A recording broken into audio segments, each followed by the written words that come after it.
seule chose qui peut te sauver, c'est d'espérer à autre chose. C'est bon, on a fait le tour du dark side. On a fait le tour des massacres, de la corruption, de la pauvreté, de la misère, de la saleté. On connaît ça, on sait très bien vivre avec ça, on sait survivre dans ça. Et si on essayait autre chose? On n'a plus grand-chose à perdre, sauf nous-mêmes. Et on s'est déjà perdu. Et avec cette révolution, on s'est retrouvés, on a retrouvé qui on était réellement.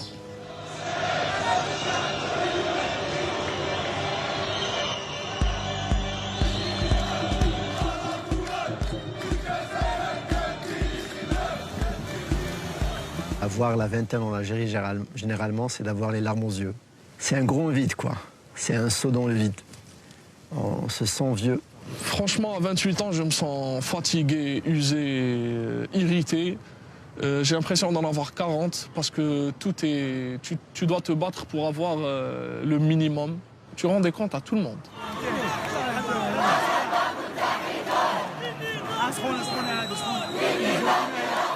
Ce pays te fait du mal, te fait perdre ton temps, ta jeunesse, ton énergie, tout. Il t'écrase, il te dévitalise. Il te laisse comme ça marcher, errer, va errer comme ça jusqu'à ta mort. C'est comme si je vivais dans une prison ciel ouvert en fait. On t'empêche de vivre ta jeunesse.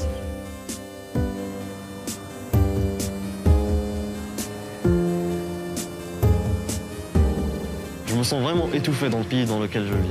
Pourtant c'est un pays que j'aime, mais je me sens étouffé. J'ai pas eu la chance de vivre ce que d'autres jeunes, peut-être en Europe ou en Amérique, ce qu'ils ont vécu pendant leurs 20 ans. Puis quand je me compare à moi, à la jeunesse algérienne, je me dis, on a vraiment 60 ans en fait. On n'a pas 20 ans, on n'a pas eu le temps de vivre notre jeunesse. Encore une fois, là, on se bat pour vivre pleinement. C'est une nouvelle ère dans l'histoire de l'Algérie. Et j'aime bien croire que c'est la plus belle et la plus importante.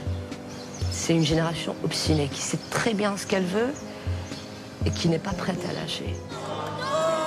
Les enfants qui ont 5 ans, 6 ans, 7 ans et qui ont pris l'habitude de sortir chaque vendredi, de connaître ce sentiment d'appartenir à une nation, cette union.